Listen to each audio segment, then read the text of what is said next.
têm a pele escura.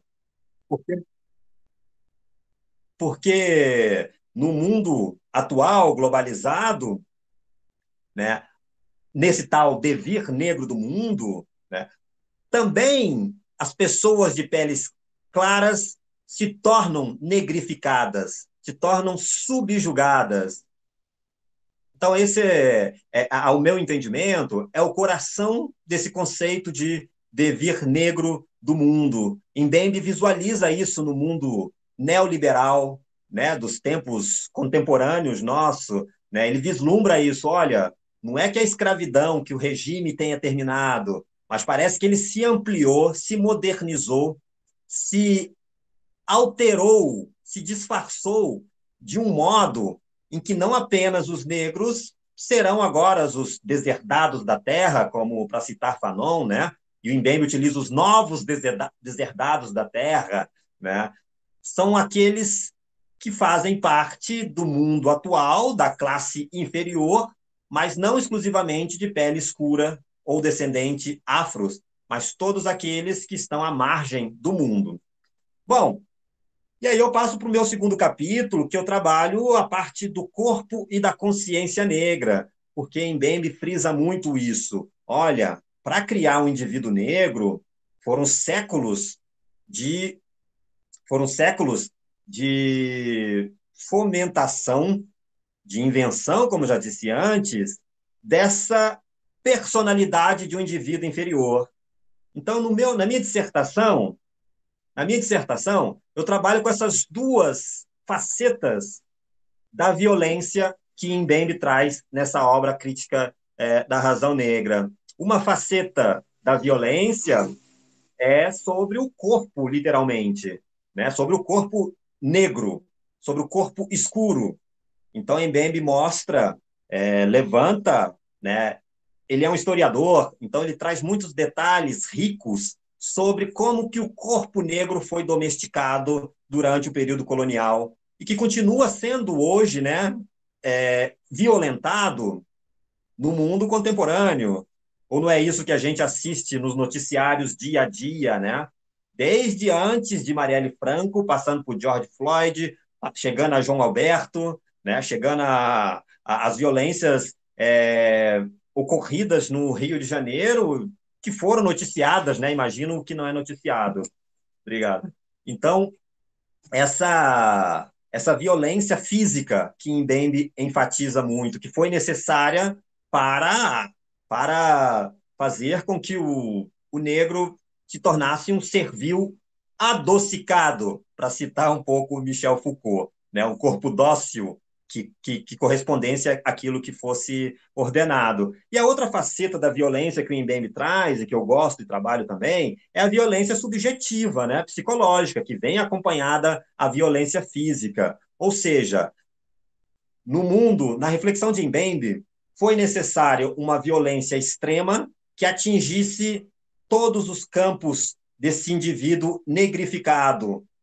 Um braço com a violência física, na carne, fazendo sangrar, e o outro braço trabalhando o psicológico, o subjetivo. Então, dessa forma, né, com essa violência que se divide em duas facetas, foi possível desumanizar o negro para a sociedade. Isso a França é considerada a que mais cunhou termos, né? A que mais se colocou nesse esforço de desumanizar aquela figura negra, né? E também, ao mesmo tempo, de desumanizar aquele indivíduo, também o fazê-lo servil. Ou seja, a desumanização do negro, refletida por Mbembe, é que ela serviu para compreensão dos não negros, ou seja, a sociedade como geral aprendeu quem é aquele indivíduo negro, que é inferior, né, pelos discursos que foram criados, mas a parte mais perversa dessa história é de que o próprio negro teria aprendido essa subalternidade. Mbembe traz muito forte essa crítica, né, de que o subjetivo psicológico do negro também é abalado e convencido desse discurso de inferioridade. Então, você criou, através da violência, dois problemas gravíssimos, né? de mostrar para a sociedade ocidental, ao menos, como um todo, de que aquele indivíduo de pele escura ele é inferior, e que foi um discurso tão perverso que o próprio negro, o próprio afro, o próprio de pele preta, acabou aprendendo que, de fato, ele é inferior. E após resumir isso tudo, né, eu chego no ponto final, que é o que Mbembe traz, o conceito de proclamação da diferença. Né? E eu vou ler apenas uma citação que eu separei, para a gente ter uma noção mais plena desse conceito que eu trabalhei, de proclamação da diferença. Mbembe vai dizer assim, ó, na versão 2014, tá, gente? Quem tiver, ela está disponível em PDF também, a versão de 2014 brasileira, né? De portuguesa, desculpa. Mbembe vai dizer assim, ó, sobre a proclamação da diferença. De fato, para aqueles que passaram pela dominação colonial ou a quem, num dado momento da história, a sua humanidade foi roubada, a recuperação desta parte da humanidade passa muitas vezes pela proclamação da diferença, né? Ele condiciona que a proclamação da diferença pode, desculpa a repetição, né, fazer a diferença para aqueles que vivenciaram esse processo intencional de desumanização. Então, é uma possibilidade que o Mbembe abre e nos traz como grande novidade, né, essa possibilidade da proclamação da diferença, no sentido de que proclamar, né, proclamar antes de tudo, é você se identificar com quem você é, né? Só proclama aquilo que já está dado. Na filosofia, a gente trabalha com essas perspectivas, né? Aquilo que é pode ser proclamado, o que não é, não tem como, né? Como é que você vai proclamar algo que não é, né? Então, o negro se autoproclamar diferente, olha, não sou melhor, não sou pior, não sou igual, sou apenas diferente, né? Então, ele chegar ao ponto final de se autoproclamar no mundo, né, já é um sinal de que houve já uma recuperação. O Mbembe trabalha com o termo reparação, né? O negro mesmo já se reparou, enquanto não vem a reparação civil, a reparação social, né? A gente entra no processo de recuperação da nossa humanidade, da nossa identidade. Enfim, desse modo, a gente se torna capaz de se proclamar, né? O Milton Santos, o intelectual que eu estou estudando também, né? Ele diz: olha, eu sou um intelectual negro brasileiro e eu não quero ser outra coisa, né? Eu quero ser negro plenamente, que é como me identifico, mas quero ser brasileiro também, né? Então ele se proclama e a gente está nesse caminho agora, né? Nessa marcha esperançosa de se autoproclamar a diferença, né? Eu não quero ser igual ao branco, né? Eu não quero frequentar o mesmo tipo de pensamentos, né? As piadas dos brancos não necessariamente precisam me agradar, precisam me fazer rir, né? Os filmes com histórias, com enredos, narrativas dos brancos, não precisa obrigatoriamente me satisfazer, né? Eu posso ter o direito de convivência com aquele meio em que eu acho que eu me pertenço mais. Logo, eu me proclamo diferente, mas com os mesmos direitos e dignidade que a ideia republicana trouxe a partir do final do século XIX, início do século XX, século XVII, século XVIII, desculpa, a partir da Revolução Francesa, aquele ideário, né, de igualdade, liberdade, fraternidade. É isso, Daniel. Em resumo, desculpa, acho que eu até me alonguei demais aqui, é que eu me empolguei e fui relatando aqui que eu achava interessante para a gente mergulhar um pouco nessa obra de Mbembe, que é tão necessária nesse momento de agora, né? Como disse o professor no início da fala dele, né? É necessário tudo isso que nós estamos fazendo. É necessário repensar o mundo, né? A partir da gente. é necessário nos organizarmos, nos unirmos e nos encontrarmos. Bom, é isso, por enquanto. Perfeito. Obrigado.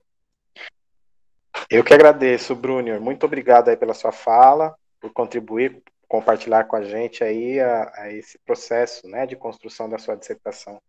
Bom, agora eu vou tentar passar aqui, porque ele foi muito atencioso. O doutor Renato Nogueira, ele mandou para a gente a gravação, né,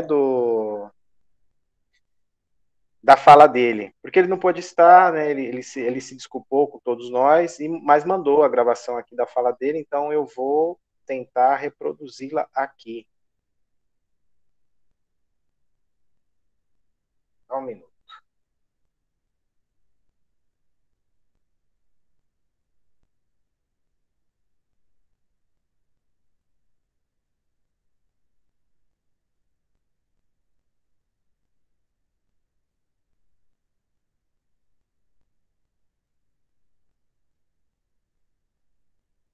Bom, enquanto isso, Leno, você vai se preparando para a sua fala depois, viu? E aí depois a gente abre para o pessoal também participar, né? Para o pessoal também dar suas impressões aqui no grupo. Deixa eu só achar.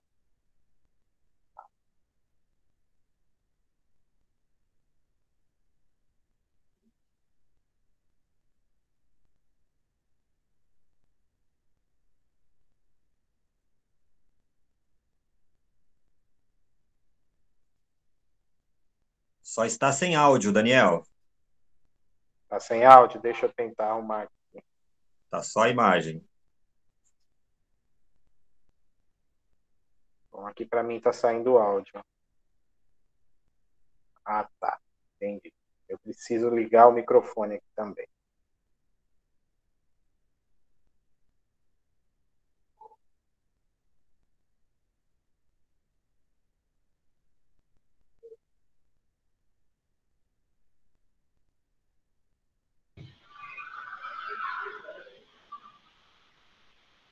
Quando eu ligo o microfone aqui, eu preciso desligar o...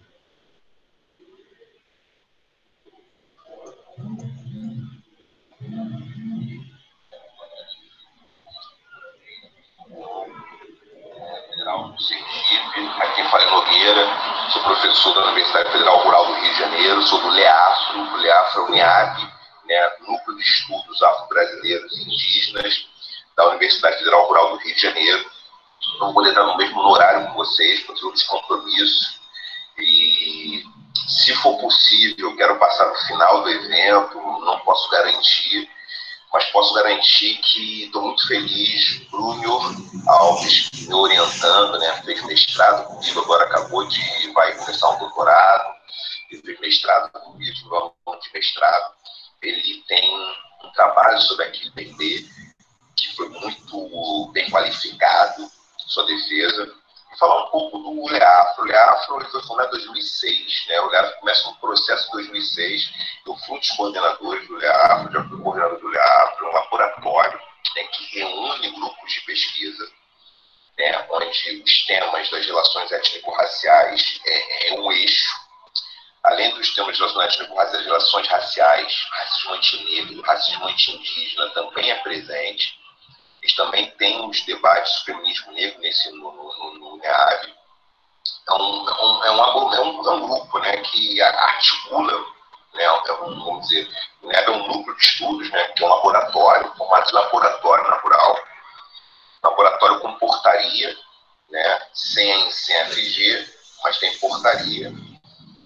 E o que acontece é que a gente tem uma articulação dos grupos de pesquisa. Meu grupo de pesquisa é o Grupo de Pesquisa Afroperspectivas e Saberes Infâncias, o AFROCIM. No AFROCIM eu tenho me dedicado aos estudos da infância. Então, quando eu falei aqui de Bembe, eu quero falar para vocês em primeira mão, né, prática de primeira mão. Eu publiquei um artigo no portal Lunetas, recentemente, em que eu falo de necroinfância, que é inspirado no conceito, né, nessa categoria analítica, filosófico-política, necropolítica, do Achille Mbembe, que é um leitor de Fanon, historiador, filósofo camaronês. É um assunto que me interessa muito. E Então, eu não vou me estender muito na minha fala, uma fala curta devido a outros compromissos que eu já assumi, então não conseguiria realmente fazer um debate longo aqui. Vou mandar o link do meu artigo para vocês, por ter orientado trabalhos nessa direção, nesse sentido, de pensar a necroinfância, de pensar as relações entre uma tecnologia de morte, né, que é dentro do contexto neoliberal, para além, então, quando eu falo do aquele bem beijo, tem que falar de neoliberalismo, tem que falar de neoliberalismo. Falar do neoliberalismo passa, dentre outras coisas, passa não só pela Convenção de Washington de 89, e aqueles 10 pré-requisitos, 10 tópicos, né, que começam a ser implementados sistematicamente a partir de 1990 nos países centrais do capitalismo e da periferia do capitalismo, mas tem uma dimensão de pensar necropolítica, de pensar neoliberalismo a partir de uma tecnologia necropolítica, como tem que que é do necroliberalismo, que é de tornar os corpos obsoletos. Então, se no contexto liberal tem uma obsolescência programada, então o liberalismo, que é uma das fases do capitalismo, tem uma obsolescência programada, os produtos deixam de ter uma vida mais longa para ter um nascimento mais próximo possível de uma morte, ou seja, eles se tornam obsoletos, são programados para deixar de funcionar. Tem que trocar o celular, trocar a geladeira, trocar o carro, trocar os produtos, a mercadoria, né? É um fenômeno que ele começa a ser, vamos dizer assim, bem sistematizado lá no início do século XX, na indústria de lâmpada. As lâmpadas duravam 2.500 horas, 3.500 horas, até que em algum momento, né, os industriais do setor pensam necessário que ela tenha uma vida mais curta para que a gente possa vender novamente, para aquecer o mercado. E essa lógica está num processo, todo projeto liberal, de serviços e produtos, que é customizar os produtos. Quando se fala em neoliberalismo, tem vamos dizer assim, uma descartabilidade da vida. Mas que vida é descartável? Aí o racismo entra em jogo. Se a gente entende a plantation como um grande fenômeno, né, de estabelecimento da modernidade colonial, da escravização, né, a lógica escravocrata é fundamental para a gente entender o fenômeno modernidade. A gente tem que entender que tem uma forma de tratar as pessoas como se fossem coisas. Elas são coisificadas. E nada melhor do que essa coisificação se transforme em eliminação. E essa eliminação tem a ver com um projeto necropolítico.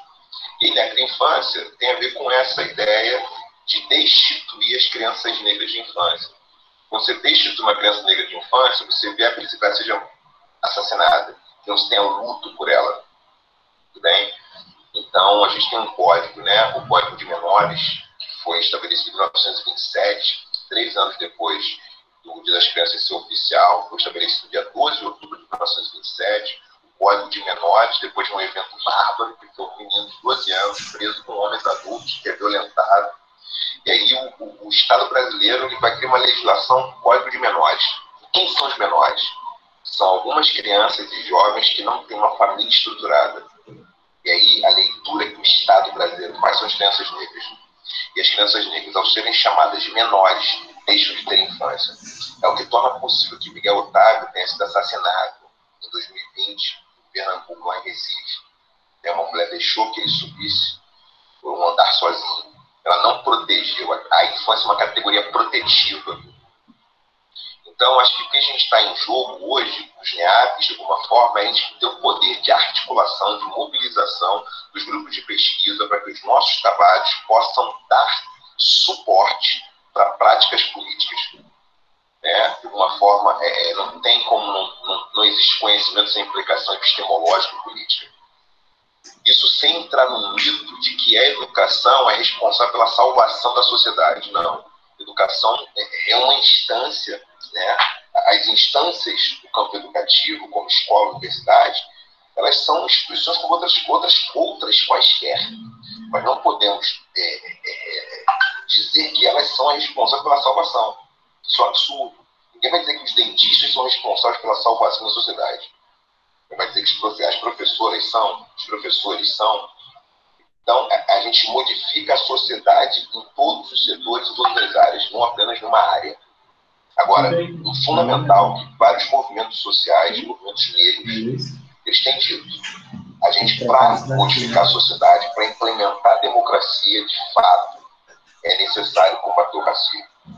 Então, acho que é fundamental que a gente produza conhecimento contra as injustiças cognitivas que o racismo perpetra, as injustiças estéticas, as injustiças políticas e sociais que o racismo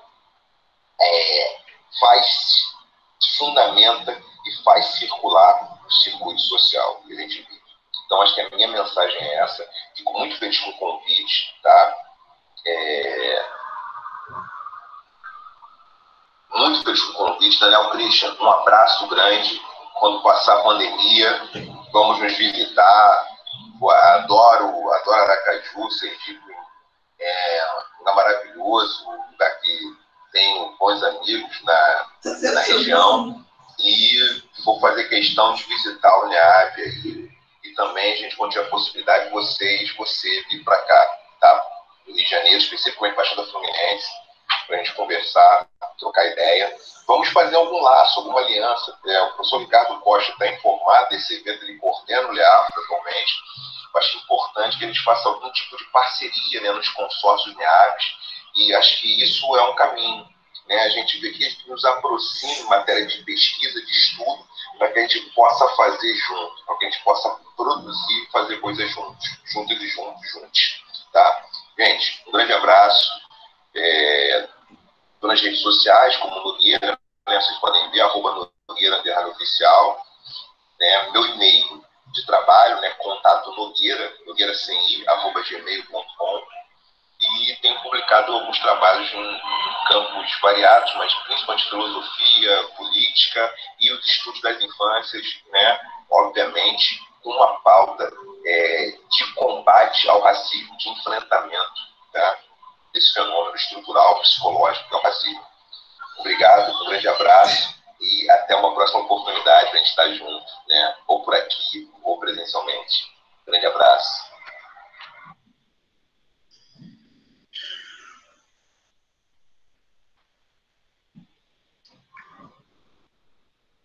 Tá aí, professor Renato Nogueira.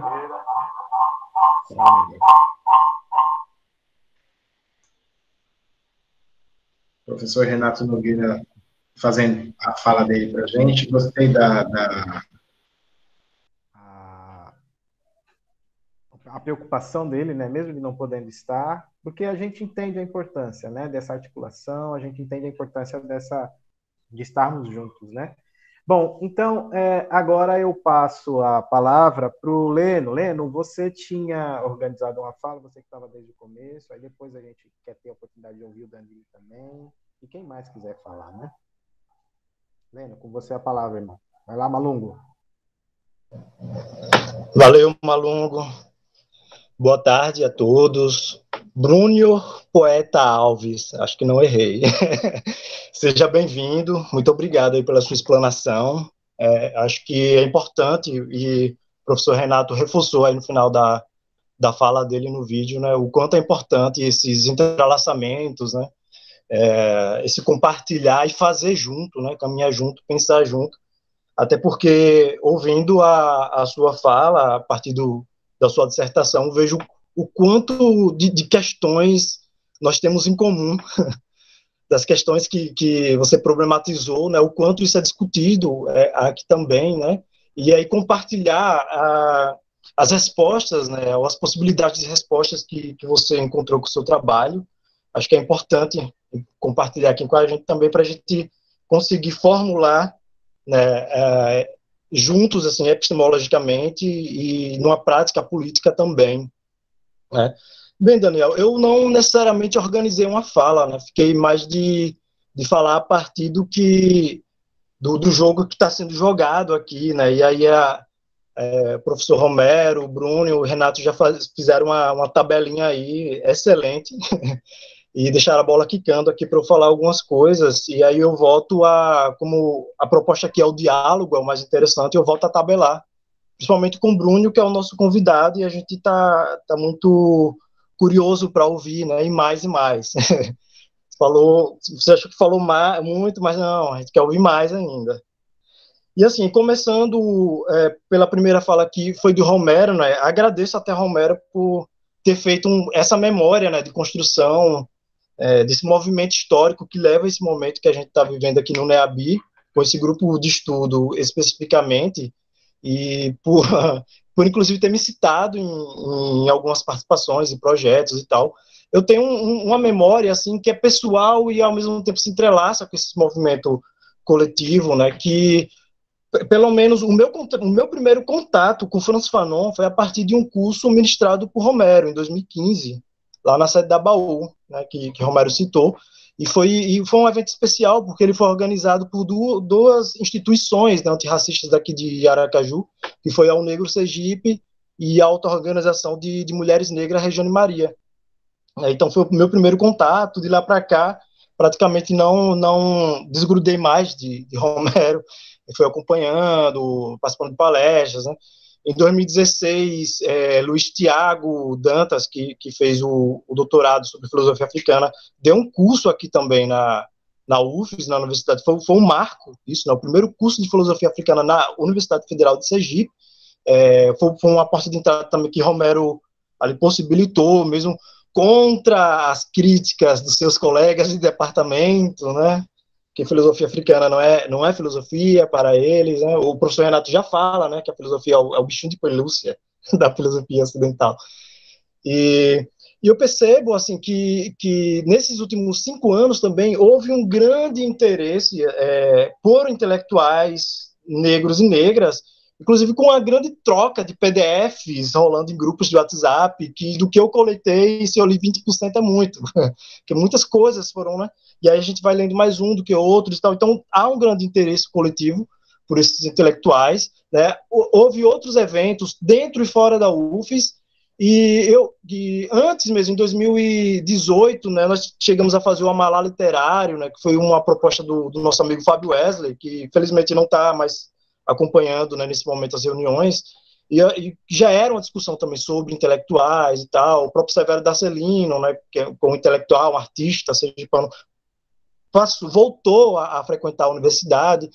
Então isso é muito importante. E aí quando houve, né, essa organização do grupo de estudos intelectuais negros, né, coordenado por Romero e Daniel, que está aí sempre à frente, né, eu fiquei muito feliz, empolgado, porque no momento eu estava também no mestrado em Ciências da Religião, e eu estava estudando a teologia negra, né, e aí basicamente eu estava focando num autor, que é um dos principais expoentes, que é o James Cone, né, e aí eu trabalhei basicamente esse livro aqui, que é o dos oprimidos, né, e o curioso é que esses autores, né, o James Cone vem dali do final da década de 60 e 70, ele, enquanto teólogo negro, e outras lideranças cristãs negras dos Estados Unidos, buscando, né, uma orientação ética, né, diante das manifestações antirracistas que ocorriam nos Estados Unidos, e aí com a adesão da luta, né, da violência revolucionária, do movimento Black Power, eles buscavam uma orientação ética, né, e eles faziam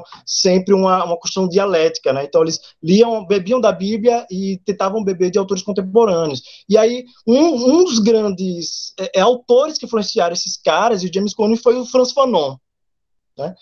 E ele chega a citar nesse livro algumas vezes Frantz Fanon, e eu tinha lido Frantz Fanon em 2015 com o curso de Romero, mas aí ficou um tempo sem ler. E aí quando a gente começa no grupo de estudo, a gente começa com o Davidson, né, primeiramente, depois o Pele Negra, Máscara Branca, e aí no momento que eu já estou ali no finalzinho de escrita da dissertação, e aí eu percebo, caramba, o quanto que o James Cone, ele cita algumas vezes, mas mesmo quando ele não cita, o quanto que tem de Frantz Fanon. E hoje eu estava lendo aqui, passando algumas páginas, tem um trecho que ele simplesmente compara Fanon a Jesus.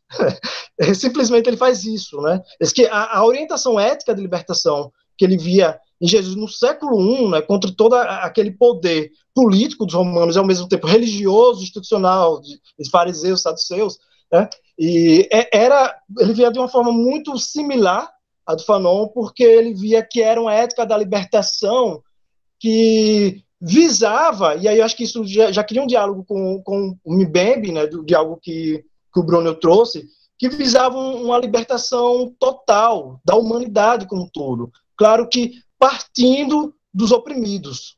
Né? São os oprimidos que estão formulando, porque são eles que vivem a concretude, né, a materialidade da opressão. Mas ele diz, chega à conclusão que a libertação não é só para os oprimidos, a libertação é também para o opressor, porque todos estão sendo desumanizados, né? Que a violência é para todos. Né? Então, eu fiquei muito feliz, e daí eu comecei começar a fazer essas pontes, né? Primeiro James Cone, Franz Fanon, a gente avançou para o Mbembe, eu li outras coisas à parte, eu tenho lido vagarosamente o Paul Gilroy, depois a gente passou por Silvio Almeida, né? E já está previsto para entrarmos nas intelectuais negras, e aí comecei a fazer algumas pontes do que, apesar das diferenças, o que esses autores têm em comum, né? E aí uma das primeiras coisas que eu penso quando a gente fala de estudar intelectuais negros, é que tem duas categorias que são tensionadas. A categoria de negro, da forma que Bruno já explanou aí brilhantemente, né, que ela é tensionada, passa por uma certa crítica dialética, né, porque é uma invenção da colonização, e como é que isso é ressignificado, né, a favor, né, a serviço de uma luta por justiça, que inclusive tem um horizonte político de desracialização, ou seja, de isso não fazer mais sentido, de um horizonte político, utópico, seja lá como se chame, ou num termo que já foi muito falado, e agora é pouco, mas precisa ser falado, que é a revolução, né? E aí eu começava a ver esses pontos em comum, né, e ao mesmo tempo a tensão da categoria de intelectual, né, porque por muito tempo a gente, né, nós negros, ou seja, eu fui um dos primeiros da família a entrar na universidade, primeiro a fazer mestrado, desde a infância, quando a gente ouve falar de intelectual, e isso ainda é muito reproduzido entre os nossos, né, a gente pensa naquele intelectual do modelo burguês, e parece ser o único, né, e quando você fala de intelectual, quando você está estudando, pesquisando, às vezes as pessoas tomam nesse modelo, né? E a gente falar de intelectuais negros é tensionar esse lugar do que é ser intelectual. Então, existem outras possibilidades de intelectualidade, né? E acho que esses intelectuais, eles fazem, eles provam, eles mostram caminhos, né, de como ser. Não só, eu vejo o professor Renato falando, eu tive a felicidade de ter um contato, um almoço com o Muniz Sodré, eu encontrei ano passado o Ronilson Pacheco, aqui temos o professor Petrônio, né? E aí o que eu percebo é que esse outro modelo de ser intelectual não é só enquanto projeto político, das epistemologias, né, que são construídas, mas a própria performance do que é ser intelectual, né? Sem aquela pompa e tal, coisa que não precisa, né, de gente metida besta, coisa não existe, não precisa. Você vê um vídeo de uma palestra de Angela Davis falando, né, é outra coisa, aproxima, né, acho que inspira, dá vontade, traz, agrega, né, nos dá vontade de continuar pesquisando, estudando. Então tem esses dois tensionamentos, né? E o que eu vejo assim em comum a esses intelectuais que nós temos estudado, e aqui eu acho que na nossa reunião de hoje, acho que o BB é central, é pensar que esses intelectuais, eles estão fazendo uma crítica à modernidade, eles estão pensando a modernidade, são pensadores da modernidade, são críticos da modernidade, uma crítica que é formulada a partir de um lugar específico da modernidade que outros autores que hoje formam o cânone não viveram, não experienciaram. Isso não quer dizer que esses autores que formam o cânone não precisam ser rejeitados e tal. Não é isso, né? Mas que há outras respostas à modernidade, porque há outras experiências da modernidade. Acho que isso é um ponto central, acho que é uma crítica central em Fanon, no James Cone, no Mbembe. O Silvio Almeida, de alguma forma, também traz essa crítica à modernidade, né? E essa modernidade que se confunde com racialização, com racismo, com colonização.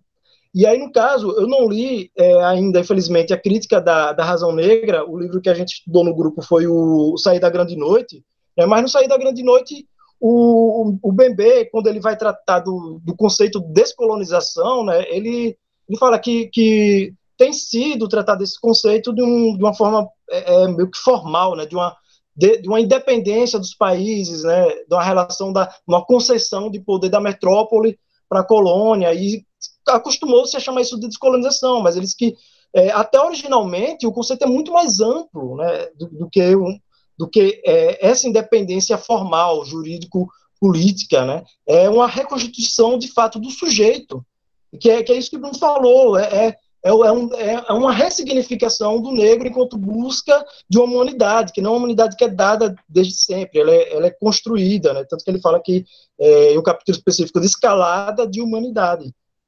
Né? Então, esses autores, eles estão pensando de um lugar específico, né, de uma vivência específica da modernidade, mas, e agora um pouco da minha parte, reagindo a algumas críticas que alguns intelectuais acadêmicos fazem, intelectuais negros, como se fossem particularistas, né, eles estão pensando, eles estão agindo como um pensar mundo, é um termo que o Mibé usa aqui no Sair da Grande Noite, eles estão pensando o mundo, eles estão pensando o global, eles estão pensando uma saída global, a partir das condições, né, da experiência social negra.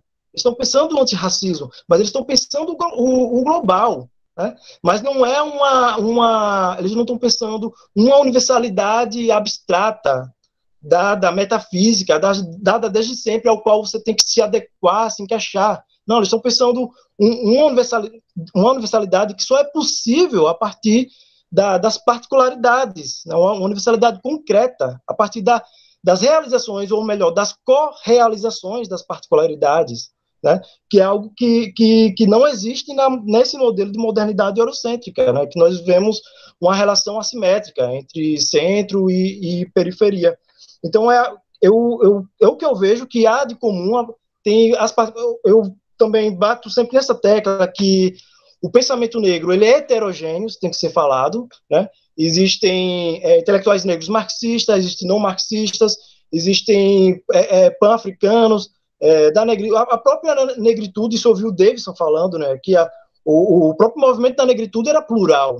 Né? Ele fala que muita gente usa o Fanon, né, para criticar o movimento da negritude, mas o Davidson lembra que o Fanon critica a negritude sendo adepto da negritude. Né? É uma crítica interna, é uma outra perspectiva de negritude. Né? Assim como o Fanon também é adepto do marxismo, né? Mas não existe um marxismo, existem vários. Ele teve treta com marxistas, assim como teve adesão de marxistas. Né? Então, é importante a gente pensar nessa heterogeneidade, né, mas também tentar pensar, né, esses pontos em comum. Né? E eu acho que é isso, assim, a partir do que Bruno, né, trouxe para a gente. Aí é mais entrando agora num bate-papo, né? Tenta fazer um bate-papo, sei que tem mais gente aí querendo falar. E aí Bruno fala da questão da proclamação, da diferença, né? Aqui no Sair da Grande Noite, o Bembe fala do risco da glorificação da raça, né? Então, parece que a gente está sempre agenciar a raça, né? Fazer luta antirracista, é sempre a gente andando numa corda bamba, né? Ou seja, a gente parte de um lugar, de uma condição que foi criada para a gente, né, inclusive com essa identidade de ser negro, a gente faz política a partir dessa identidade, mas ao mesmo tempo tentando não se prender a ela. Né? Então, porque ao mesmo tempo, se a gente faz uma política dizendo, tá, o negro foi inventado, então a partir de agora eu não vou mais me nomear, não sou negro, né? Aí parece que a gente está fazendo também uma transformação idealista e não concreta, né? Porque se eu, Leno, falar que agora a partir de ontem eu não sou mais negro, mas a minha realidade concreta ainda é como negro. A experiência concreta ainda vai ser uma experiência negra. Né? Então parece que a gente está sempre vivendo numa corda bamba, e aí eu não sei se depois da minha fala outras pessoas já vão falar, né? Mas aí para dialogar mais com o Bruno, eu queria que o Bruno falasse mais assim do horizonte político, né? Acho que Bembe bebe muito também de Fanon, né? Ele cita muito Fanon e Paul Gilroy, de como pensar de como articular esse horizonte político, né? De desracialização com essa política de agora, né? Porque como é que a gente vai negligenciar o termo negro, ao mesmo tempo lutando por políticas afirmativas, né?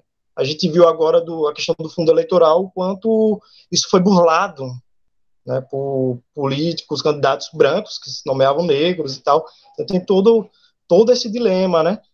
E, ao mesmo tempo, tá sempre aquele risco de cairmos em essencialismo. Eu também queria que Bruno comentasse, né? Há sempre, também volta e meia, a gente ouve críticas a intelectuais negros, especificamente também a Bembe, como pensadores pós-modernos, né? Coloca nessa caixinha, e aí parece que tudo que foge daquela tradição iluminista, né? Vira pós-moderno. Eu entendo isso como mais uma escola formulada a partir das questões internas da Europa, né?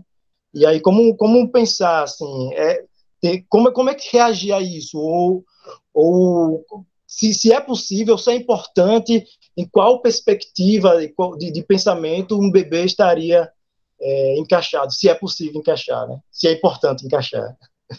É isso. Beleza. Daqui a pouco a gente vai voltar com o Bruno. Bruno, vai anotando aí, viu, para você nos trazer essas luzes aí. Danilo, você que está desde o início também, aí tem aqui, deixa eu ver se Laura está presente. Não vi Laura.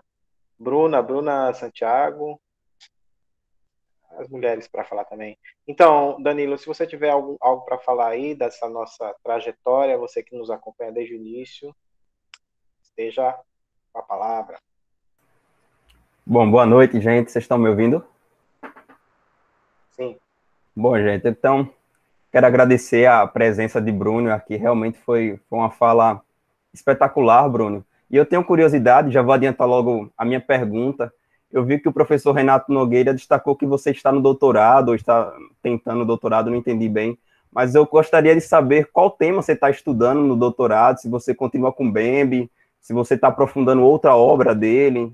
Tive essa curiosidade, eu acho que pode ajudar bastante. Inclusive, eu coloquei aqui no chat, né, que vamos fazer uma rifa, vamos começar a vender brigadeiro para a gente ir para aí, né, e também conseguir trazer vocês para cá, né, porque seria espetacular, porque eu acho que o que todos nós temos em comum aqui é que os nossos estudos, né, os nossos assuntos, o nosso estudo é muito solitário nos nossos ramos, né, seja Daniel no ramo da filosofia, né, tratar de racismo dentro de um departamento tão tradicional como filosofia é realmente estudar solitariamente, né? O meu caso, que sou da área do direito, que estou fazendo mestrado em direito, talvez seja mais solitário ainda. Eu realmente não tenho a possibilidade de dialogar com ninguém aqui na UFES, dialogo com outras pessoas da UNB, da Universidade Federal de Fortaleza, de Viçosa também. Então, é isso a minha fala. Eu gostaria de destacar um pouco a importância de Renato Nogueira. Inclusive, eu estava lembrando, Romero, você falou de Paulo Neves. Em 2018, eu fazia PIBIC com Paulo Neves durante a graduação, e ele me indicou uma palestra de um cara que iria falar sobre cotas, que era o nosso debate na época, né? E esse cara era Renato Nogueira, e eu lembro de eu ter anotado que Renato Nogueira destacou a importância da gente estudar Fanon, assim como o senhor falou aqui para a gente, né?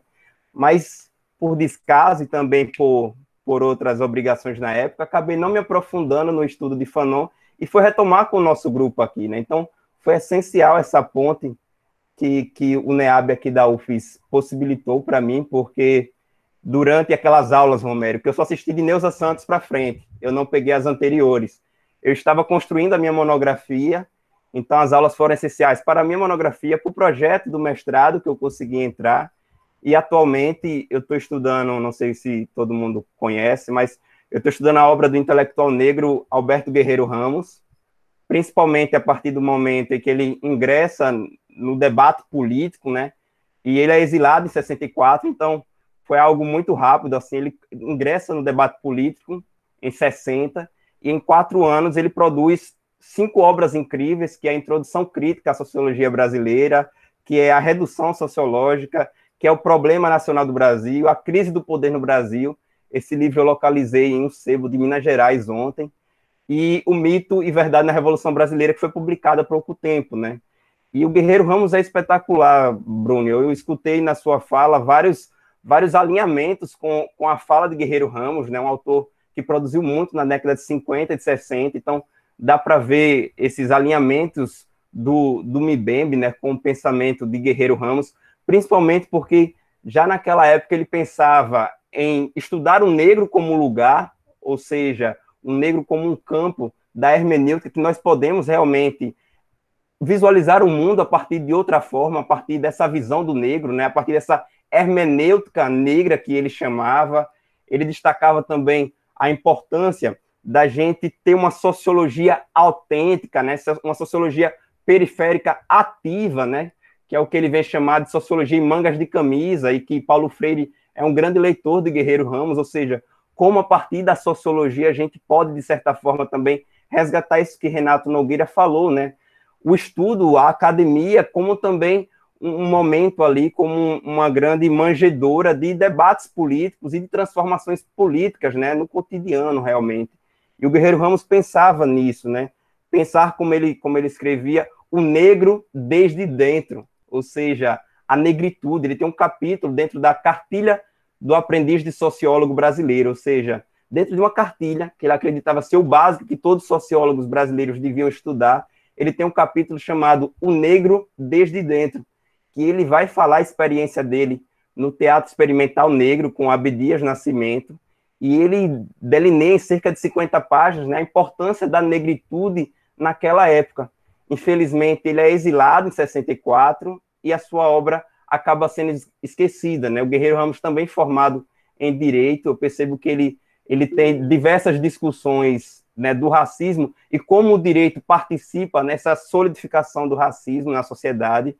Então, é mais ou menos essa minha fala. Eu acho que é destacar um pouco o que eu venho estudando, até para a gente conseguir fazer essas pontes com outros NEABs, já que o nosso estudo é um pouco solitário. E a minha dúvida, Bruno, é saber o que você vem estudando no doutorado, o que você pretende estudar.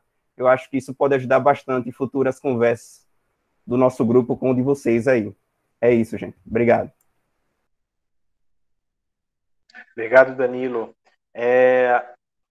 Eu acho que tem mais alguém aí que queira contribuir, que queira dialogar conosco aqui.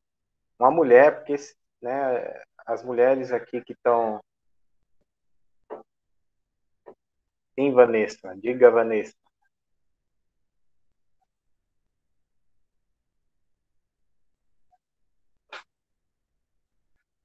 Bom, então, aí, quando alguma companheira aí quiser falar, né, ou algum companheiro, abre o microfone, né, e depois da fala do Brunner. Brunner, então tá com você a palavra. Tem uns questionamentos aí para você. Vamos lá, pode nos trazer aí a sua contribuição. Tá, joia. Eu já adianto. Sim, estamos ouvindo. Eu já adianto a você que a gente, não vai ser uma conversa que a gente termina hoje, né? Como eu já te falei lá no WhatsApp. A gente pode marcar um outro momento para a gente continuar conversando, tá? Mas tá com você a palavra aí. Como eu disse no início, né? Isso daqui a grande novidade disso tudo é estarmos articulando, né? O Renato Nogueira, até no final do vídeo, reforça isso, né? Da importância dessa articulação entre os NEABs. Isso era algo inconcebível, impensável, ainda mais dentro da academia filosófica há 10 anos. Ninguém poderia prever algo, isso que estamos vivendo, estamos produzindo no momento, né? Então, de fato, uma semente de esperança para tudo isso que a gente vem projetando para o mundo em geral, em particular para nós negros, né? Leno de Andrade levantou as questões muito interessantes, né? Quando você traz o discurso da teologia negra, né? O Mbembe também trabalha nessa obra Crítica da Razão Negra, ele também traz a questão religiosa.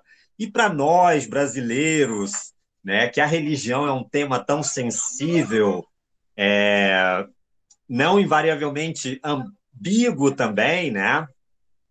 Então, a gente traz um elemento que é importantíssimo para a nossa questão racial negra, né?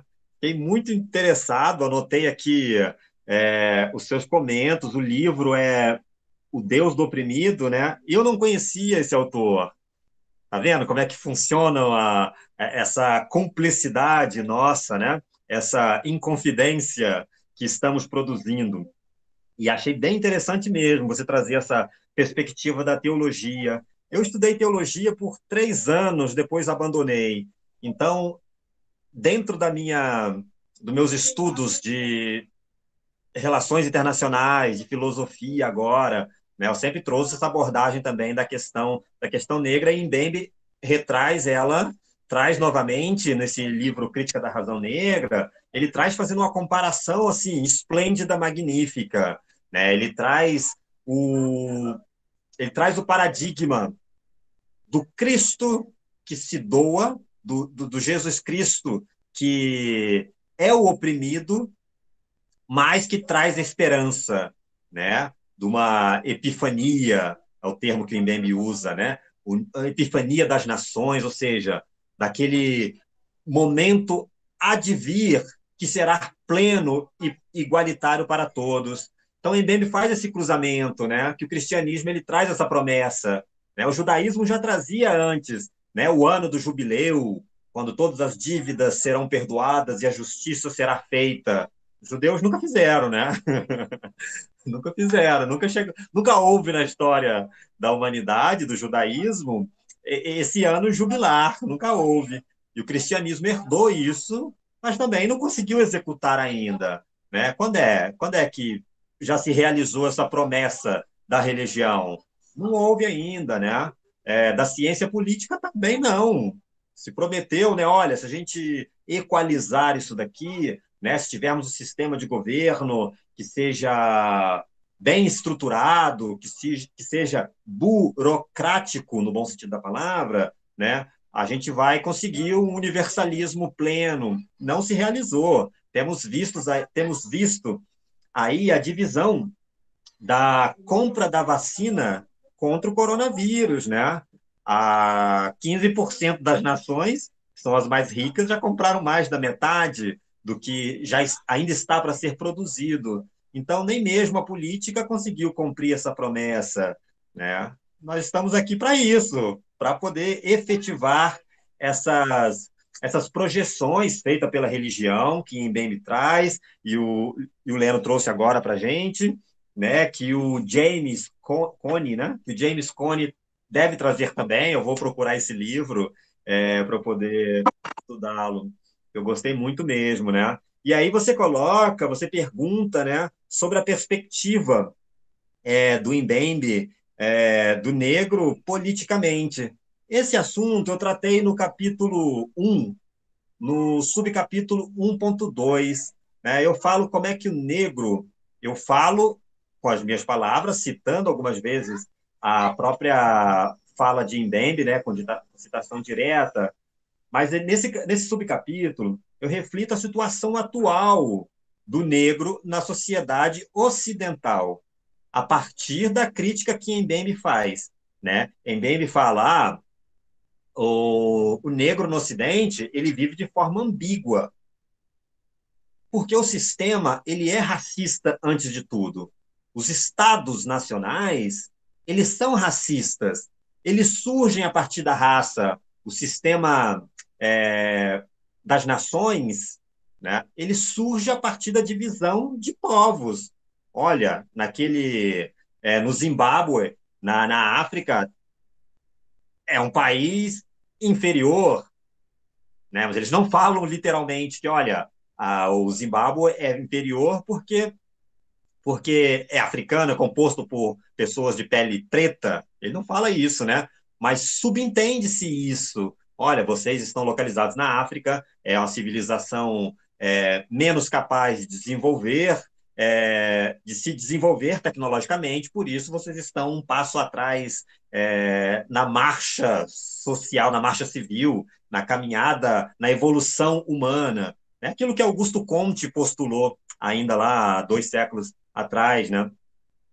Então, o Mbembe traz essa crítica dizendo que o negro vive em uma sociedade, um mundo globalizado, de forma ambígua. Ele é aceito para algumas coisas e não aceito para outras. Ele tem direito, tem acesso a algumas coisas e não tem acesso a outras questões que são fundamentais e importantes para uma vida social plena. Eu separei aqui uma citação do Mbembe, dessa mesma versão de 2014 que eu falei para vocês, está na página 60, que o Mbembe diz assim, ó, no Ocidente, a realidade é de um grupo composto por escravos e homens de cor livres, que vivem, na maior parte dos casos, nas zonas cinzentas de uma cidadania nominal. Uma cidadania nominal, o que é? É só proclamada, né? É só dita, é só combinada, mas a cidadania não existe de fato, né? Até porque ela está numa zona cinzenta, como ele diz, né? Nas zonas cinzentas de uma cidadania nominal. E ele continua, no meio de um Estado nacional, país, que apesar de celebrar a liberdade e a democracia, olha a crítica aos discursos, né? Isso é o mundo que a gente vive hoje. A gente lê em Mbembe e parece que a gente está refletindo sobre aquilo que acontece no nosso bairro, né? Um Estado nacional que, apesar de celebrar a liberdade e a democracia, é fundamentalmente um Estado escravagista, porque o escravismo é isso, né? Ele é um tipo de relação econômica, relação pessoal, né? Não preciso ter o nome de escravo para me tornar um subalterno ou um servo de outra pessoa, de um senhor. E quando o Mbembe cita isso daqui, ele traz o exemplo, né? Ele fala, olha como é que a situação do negro no Ocidente ela é ambígua, porque na África do Sul, a maioria das pessoas são negras. Ok, mas na África do Sul, a maioria dos negros, a maioria do parlamento, né, são negros, obviamente. Então, o negro na África do Sul, dizem Mbembe, possui maioria populacional, possui certa expressão, certo poder político, porque está lá, mas não possui poder econômico. Ou seja, se eles tiverem 50 deputados e 49 forem negros, aquele um deputado branco sul-africano, ele vai ter mais poder, né, do que os demais. Então, a IBM traz essa crítica, essa comparação, né, entre a África do Sul, ok, demograficamente, eles são maioria, né, e têm certo poder político, porque ocupam os cargos em maioria também, mas ele não tem o poder econômico, né, então ele acaba sendo amarrado por essa perna do tripé que lhe falta. Ele faz a comparação com a França, e ele faz a mesma reflexão. Também o negro francês, ele vive numa ambiguidade social, porque lá ele tem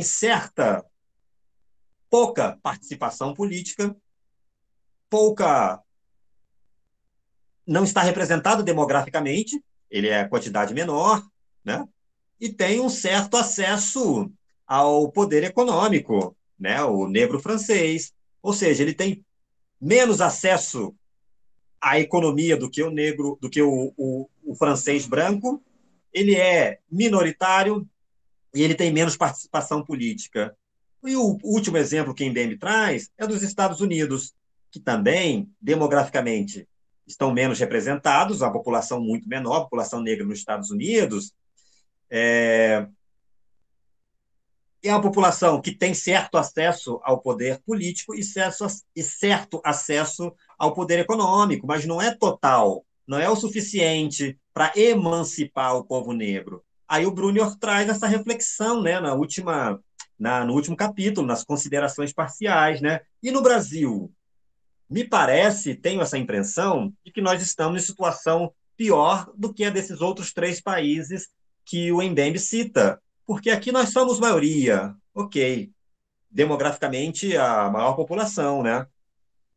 A gente tem praticamente zero acesso às condições econômicas, né? Tem o quê? Meia dúzia de gato pingados de negros que estão estáveis financeiramente, né? Que possuem bens, possibilidade de aquisição. E a gente, por fim, também não tem acesso ao poderio político.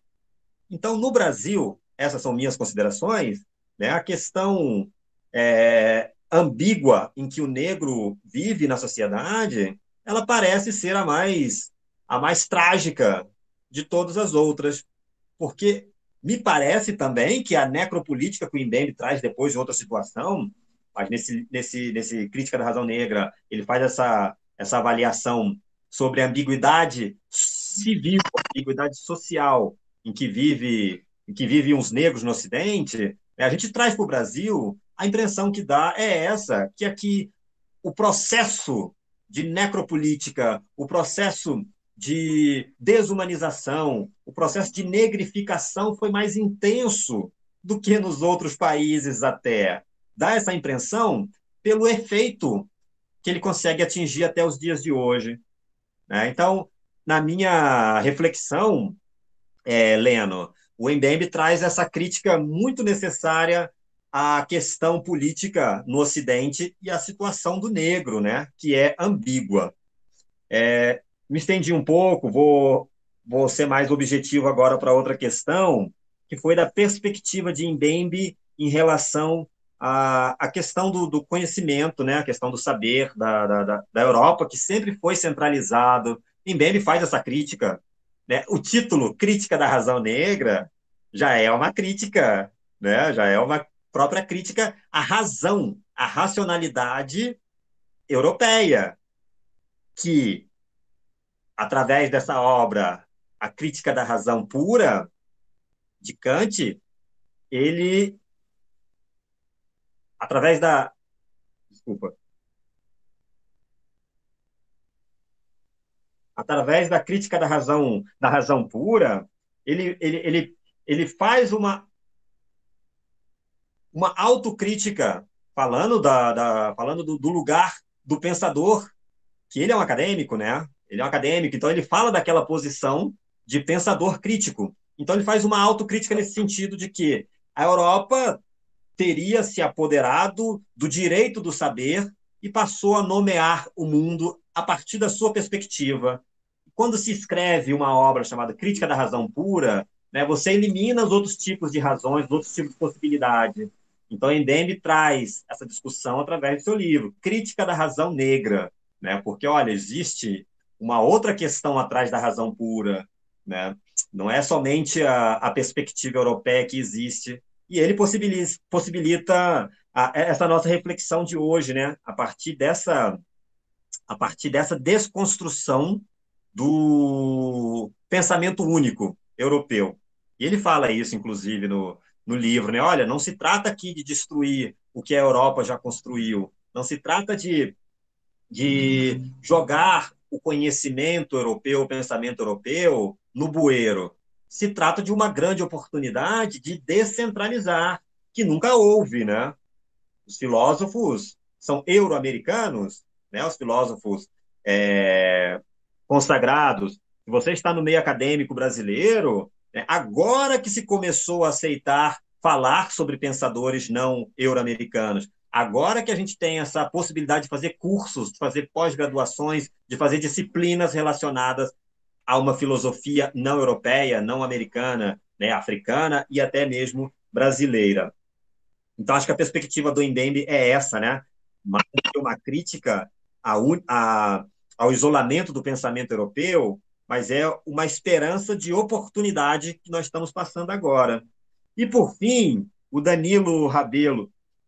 Gostei demais também, Danilo, você trouxe a perspectiva aí do direito, né? O Mbembe, ele conversa muito com a questão do direito, quando ele vai falar sobre o estatuto civil que foi negado ao negro, né, durante a colonização. E hoje em dia, né, essa história de que o negro tem os mesmos direitos do que os não negros é uma balela, né? Mbembe traz isso com vários exemplos, como foi na história, e a gente não precisa de exemplo para os dias de hoje, né? Cada um que é negro, que tem a pele escura, sabe o que é viver no Brasil, sabe o que é estar em um ambiente em que você vai ter os olhares, vai ter um tratamento. Não precisa de muito, apenas um pouco de sensibilidade para quem veste a pele preta para descobrir que os direitos não são iguais, né? Nem pode ser na lei mas na sua prática, na sua aplicação, os direitos não são iguais. Né? Eu conversava com um aluno meu, em particular, semana passada, e a gente falava sobre o caso do João Alberto, lá no Rio Grande do Sul, né? O homem negro que foi assassinado, não somente assassinado, mas ele foi torturado antes, né? É um crime duplo, vocês podem tipificar, né? Quem entende do direito, porque houve uma tortura, né? Praticada por três seguranças, e depois ele foi assassinado. Então foi uma execução por tortura. E os policiais e os agressores, né, foram presos ali, foram meio que escondidos pela mídia, enfim, pela sociedade. O mesmo caso aconteceu no Nordeste, não me recordo agora, né, em que lugar que foi. Talvez alguém lembre aí desse fato, mas foi de um jovem negro que estava roubando no supermercado. E aí os dois seguranças, sendo negros também, né, levaram ele para o canto, para um quarto, provavelmente no fundo desse mercado, tiraram a roupa desse jovem negro e começaram a torturá-lo, batendo com uma correia. Né? Não sei se alguém vai se lembrar desse fato aí, e pode até trazer mais elementos. E aí o Brunner faz essa reflexão, né? Olha a diferença de tratamento que é dada para os mesmos agressores, né? A televisão frisou bastante que os dois agressores, os dois seguranças negros que despiram e agrediram um menino, adolescente, menor de idade, me parece, né? Se eu me lembro bem, né? Esses dois foram presos no mesmo dia. Ou seja, a justiça contra o infrator negro, ela é eficaz, né? Ela é diferenciada. E então o INDEMB traz essas questões todas sobre o estatuto do negro, o estatuto civil do negro no mundo do Ocidente, né? Aí você me perguntou sobre o tema do doutorado. Poxa vida, eu estou ainda em comemoração, né?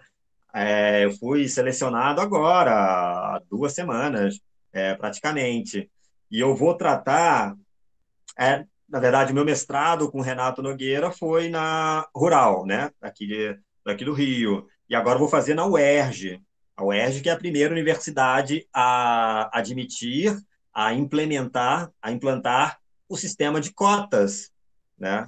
Não sei se foi no Brasil, não sei se foi a UNB em Brasília, eu acredito que tenha sido a UERJ mesmo. Então, eu vou fazer meu doutorado, uma pesquisa, vou ter aí 4 anos para poder me debruçar sobre o Embembe, sobre essa mesma obra que eu já venho trabalhando, que eu ainda acho que dá para tirar muitas coisas dali ainda, só que eu vou colocar o Embembe numa perspectiva de diálogo com o Milton Santos, que é o geógrafo, o intelectual negro, né, que escreveu uma pequena obra, mas também muito rica, chamada Por uma Outra Globalização. E para dialogar com esses dois, eu vou utilizar um terceiro intelectual, também negro, né, que foi o Jacques Derrida, que também faz uma crítica ao sistema do mundo atual. Né? Ele não se apega à questão racial, à questão negra, mas ele faz uma crítica às falácias do mundo contemporâneo, né? A falácia da democracia. Então, eu vou estar trabalhando exatamente com esses 3 autores a política, a democracia, os discursos criados no mundo contemporâneo, mas com o recorte racial. Ok, a democracia parece ser uma falácia, diz o Derrida. O Milton Santos fala que a globalização que está colocada é uma globalização perversa, porque ela é dissimulada. E, por fim, trago o recorte do Mbembe com a questão crítica. Olha, além de todas essas críticas, a gente tem a questão racial, que ainda agrava a situação de quem tem a pele preta no mundo contemporâneo. É isso, espero ter conseguido aqui abarcar um pouquinho das dúvidas, do diálogo mesmo, né? Espero ter conseguido complementar aí para as nossas reflexões. Ótimo, obrigado, Brunner. Se não conseguiu agora, de outra oportunidade, a gente continua esse papo. Daniel, rapidinho. Oi. Só falando para Bruno como ele se interessou pelo livro de James Cone, saiu agora uma edição, acho que está em pré-venda ainda, desse livro, Deus dos Oprimidos. É a segunda edição, essa que eu tenho foi de 85, então eu passei esse tempo todo, e tem outro livro dele, 2 livros dele, é pela editora Recriar, acho que está em pré-venda, e eu acho que ela é de São Paulo, então acho que o frete para você fica bem de boa. É isso. Sim. Eu encontro aqui. Brigadão mesmo, Leandro. Valeu. Ótima indicação. Bom, Vanessa, estava querendo falar, Vanessa, você levantou a mão. Pode falar, Vanessa. A gente tem alguns minutos ainda. O professor Romero já saiu, viu? Mandou agradecer, Brunior, pela ótima fala, e agradeceu também pelo encontro e por tudo aí que a sua fala trouxe. Pronto, Vanessa. Vocês não conseguem me ver, né? Tá super escuro aqui. Eu fui ficando aqui, não acendi a luz. Nós estamos vendo as luzes só. Então, deixa eu ver se eu consigo fazer um esquema aqui com a câmera para poder ela dar uma iluminada. Pode falar que a gente está te ouvindo, não tem problema. Um pouco menos pior. Vai ficar um pouco menos pior. Aí. Então, eu queria mesmo ficar para o final, porque eu queria tocar, como eu sei que o tema não é ele, mas como o Bruno tocou no nome do Milton Santos, eu queria dar uma puxada, não vai mudar de assunto, mas eu queria falar um pouco mais dele, e porque eu estou fazendo um curso de extensão na USP, eu sou da arquitetura, né? E eu estou fazendo um curso de extensão na USP, de planejamento conflitual, e surgiu um questionamento sobre...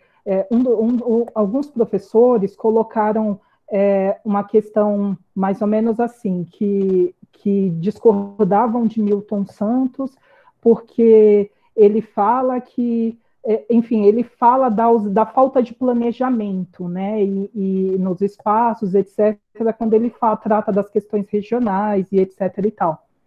E aquilo me incomodou muito, porque, assim, eu vi ali uma distorção sobre a noção do que é o planejamento estrutural, porque é disso que eles falam, porque a ideia da ausência de planejamento em determinados lugares é estrutural, isso vai acontecer mesmo, existe o capitalismo e a periferia do capitalismo, né, e aí eles estavam justificando isso, não, porque está errado, porque isso é um planejamento, né, eles estavam falando isso, e para mim isso era uma distorção, porque, assim, sobre o que é superestrutura e o que a estrutura produz, né, porque uma coisa é eu dizer, sim, a superestrutura, ela produz miséria, ela produz tudo isso. Outra coisa é você vir aqui na minha quebrada e dizer isso foi planejado, entende? Então, eu resolvi criar uma explanação só sobre a temática da questão do que é planejamento, das noções do que é planejamento, só por causa dessa discussão, né? E aí entra no que o Bruno falou lá no início, sobre a questão da violência, que ela não se dá somente no campo físico, mas ela se dá também na morte epistemológica, né, das nossas ideias, do nosso pensamento. E, para mim, esse é um momento, esse foi um momento que eu senti isso, entendeu? Porque, para mim, não fazia nem sentido a pessoa tratar a superestrutura com aquilo que o Milton Santos está falando, que ele está falando do planejamento regional ali, né? Que não chega nessas pessoas, entendeu? Então, eu vou dizer o quê? Você vem aqui na minha quebrada e vai falar assim, olha, isso aqui foi planejado, entendeu? Então, não é disso que ele está falando. E eu acho que isso é bem nítido, entendeu? Ele explica isso muito bem. Então, colocar isso dessa forma, para mim, é uma tentativa de minimizar, de tentar tirar dele essa narrativa, sabe? E era só isso mesmo, e muito obrigada, foi muito lindo, amei tudo. Muito bom, obrigado, viu, Vanessa? Bem, se alguém mais tem alguma coisa aí para contribuir, para discutir, para trazer para o grupo. Mas eu acho que a gente encaminhou agora para os nossos finais, né? O professor Romero já foi para a aula, que ele vai dar aula agora.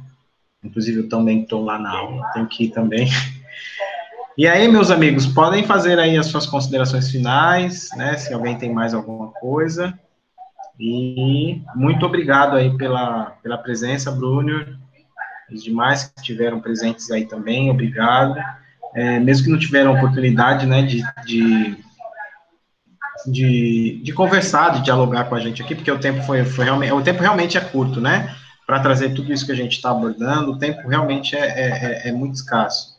Mas, obrigado pela presença, e agora a gente vai se encontrar de novo, né, o NEABI, o grupo de estudos, só em janeiro, né, mas no grupo do WhatsApp a gente vai estar lá, fervendo, viu? Vai lá, Leno, pode falar. Não, eu esqueci de falar também, perguntar a Bruno se o trabalho dele, a dissertação, já está no repositório da universidade. E aí, não sei se tiver ou não, como você tem um contato direto com o Daniel, passa o link para Daniel para a gente baixar e ler aí depois. Tá certo. Beleza, Bruno? Brunner. Eu quero falar Brennor, é Brunner. Brunner. Então, Brunner, é bonito isso também, cara, não tem problema mas não. Eu já me acostumei com o seu nome, que às vezes eu já me acostumei com o seu nome. Mas é isso, meu amigo. Vamos, então, estreitar os laços. A gente vai programar ações mais adiante. Estou com o seu WhatsApp, estou com você lá no Instagram. Você me seguiu lá também. Então, a gente vai estar por lá, né? Então, quando houver a oportunidade da gente fazer essa troca, a gente vai fazer, pode ter certeza. E, Bruno, outra coisa é que o nosso grupo, ele é presencial, né? Só que nessa pandemia, como tudo parou, né, a gente passou a se encontrar aqui pelo Meet. Então, eu acredito que o ano que vem isso vai continuar, né? E aí, se a gente puder fazer uma espécie de extensão, né, para os estudantes lá do Leafro, não sei, a gente conversar de algum modo a gente fazer uma reunião um pouco mais sistemática, né? Deixar ela meio que agendada, sei lá, a cada mês ou a cada 2 meses, não sei. Aí a gente pode ir discutindo isso, né? E fortalecer isso aqui com o grupo também. Perfeito, eu acho que é isso, né? Vamos deixar fluir as ideias, né? A gente vai se encontrando, vai trocando informações e esperanças, como eu gosto de reforçar sempre, como alguém formado a partir da religiosidade também, né? E aí as coisas fluem, né? Tem um termo que eu gosto muito de utilizar, que eu chamo de acúmulo de consciência, que é o que nós estamos vivendo nesse momento, né? Um fulaninho se conscientiza lá no Acre, o outro aqui no Rio, o outro no Rio Grande do Sul, o outro em Natal, né, no Rio Grande do Norte. E a gente vai criando esse acúmulo. E uma hora a coisa estoura, no bom sentido. E eu acho que nós estamos aí prestes a viver isso, a vivenciar isso, né? Essa é a minha intuição pessoal. E nós somos privilegiados em estarmos vivendo esse momento agora, né? A coisa há de ferver e a gente vai entrar para a história, né? Provavelmente vão ler sobre a gente, vão contar sobre a gente por essa transição, esse momento de emancipação plena que a gente está iniciando agora, né? Com essas nossas articulações. Bom, Leno, a minha dissertação ainda não está disponível, porque com o processo, eu defendi em março, com a pandemia, tudo travou, né? Tem que ir lá, tem que mandar fazer, encadernar, tem que oficializar. Ainda não está disponível, mas assim que tiver, eu compartilho com vocês com todo prazer, né? O que eu tenho são alguns trechos que eu transformei em artigo que eu posso compartilhar de automático agora já para essa semana. Tem um artigo com o Renato também, que a gente fala do Mbembe, a gente fala do Mbembe e do Quignola, que é um Agamben, Agamben e Quignola, né? São dois filósofos agora contemporâneos, vivos, italianos, que falam sobre a questão da necropolítica. A gente trabalha nesse artigo. Então, acho que agora a gente está iniciando a trocar essas figurinhas, vamos aproximar os nossos estudos, as nossas pesquisas e, mais uma vez, as nossas esperanças, né, para o mundo futuro que ainda está por vir.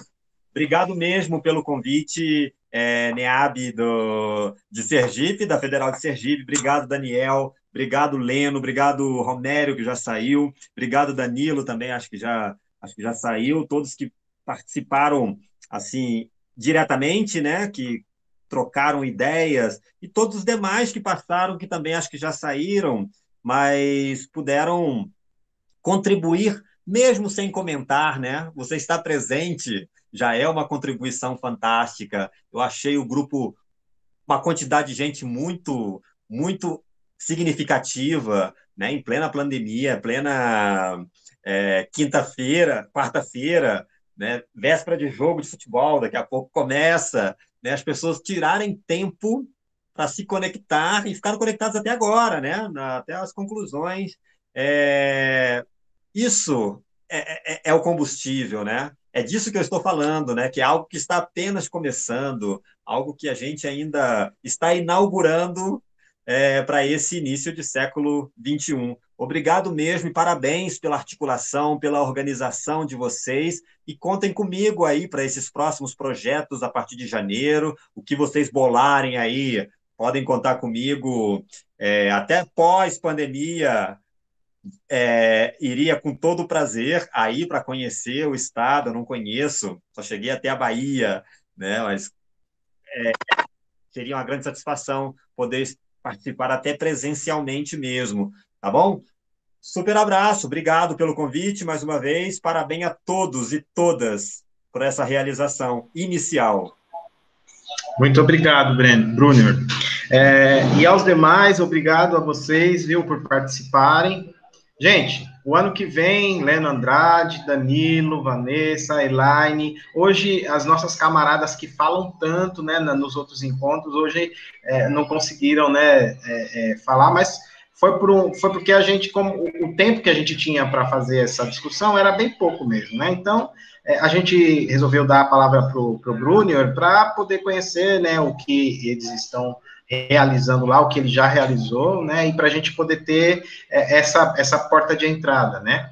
Bom, para as próximas reuniões, então, aí a gente já mais ou menos que fechou, que a gente vai estudar Angela Davis, a autobiografia, né, eu vou ver se eu disponibilizo lá o PDF no grupo, para a gente poder começar a ler, aí vai ter toda esse recesso para a gente ler, né, Angela Davis, autobiografia, e depois, a partir dela, a gente vai para as outras intelectuais negras, né, que a gente já tinha fechado, beleza?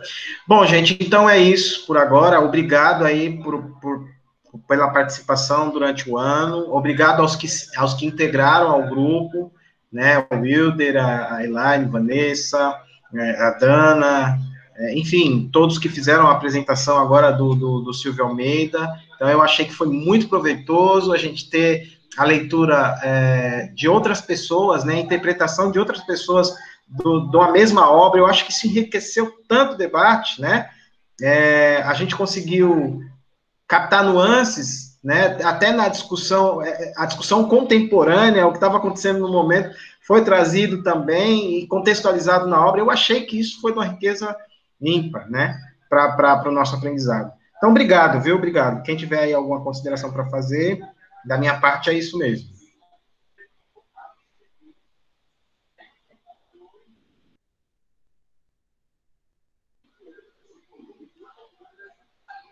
Certo? Então, é isso. Tchau, tchau e até a próxima oportunidade. Abraços, queridos, até mais.